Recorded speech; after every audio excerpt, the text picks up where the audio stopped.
Right now, somewhere on Earth, a grown adult is looking at a bear and thinking, I wonder if I could pet that. People try to pet deer, foxes, raccoons, seals, lions, and occasionally animals that look like they were specifically designed by evolution to discourage touching. Wildlife experts warn against it. Zoos built barriers to prevent it. National parks put up signs explaining exactly why it's a bad idea. And yet every year, somebody sees a bear in the size of a small car and thinks, he looks friendly. Why? Why do humans want to pet everything?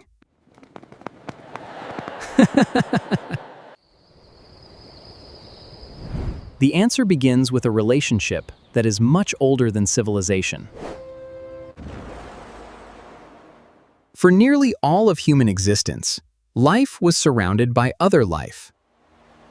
There were no roads, apartment buildings, shopping malls, or office parks.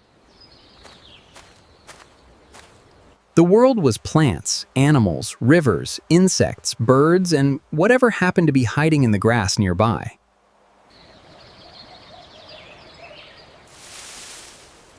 Survival depended on paying attention. A circling vulture might reveal a carcass.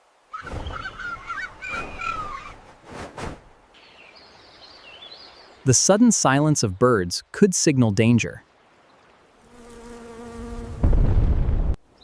Following animal tracks could lead to food, water, or safer ground. Reading the natural world wasn't optional. It was one of the most important skills a human could possess.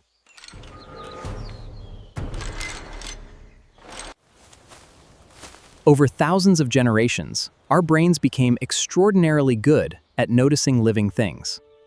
In fact, humans are so sensitive to life that we often detect it where it doesn't exist. People give names to their cars. They yell at malfunctioning computers. They apologize after bumping into furniture. Show someone a few moving dots on a screen, and they'll start imagining personalities and intentions. That one looks nervous.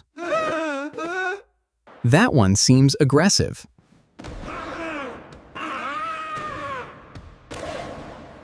That one is following the other. They're just dots, but your brain doesn't care. But your brain doesn't care. For hundreds of thousands of years, assuming something was alive when it wasn't was usually harmless. Assuming something wasn't alive when it actually was could be a very expensive mistake. So evolution pushed us toward paying attention. But noticing animals isn't the same thing as wanting to touch them. For that, we need to talk about an idea proposed by biologist E. Wilson. The idea is surprisingly simple.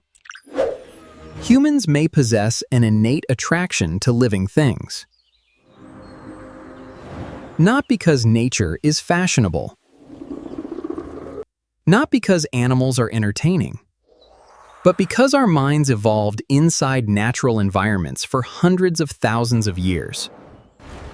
Living things are what our brains were built to understand. If that's true, then the urge to interact with animals isn't strange at all. What's strange is spending most of our lives surrounded by concrete, glass, and screens. Perhaps the reason people stop to watch birds, keep houseplants, visit aquariums, or pet random dogs is because a part of the human mind is. But that still doesn't explain why some animals seem impossible to resist. A baby rabbit can trigger a stronger reaction than a fully grown rabbit. A puppy gets more attention than a wolf. A panda cub can practically shut down the internet. The reason comes from another feature of the human brain.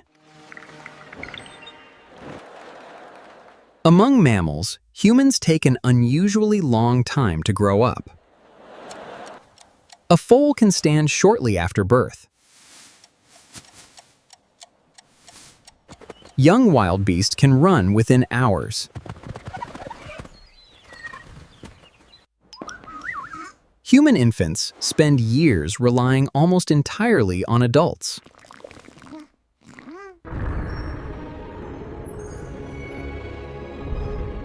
That encouraged adults to care for children became extremely valuable.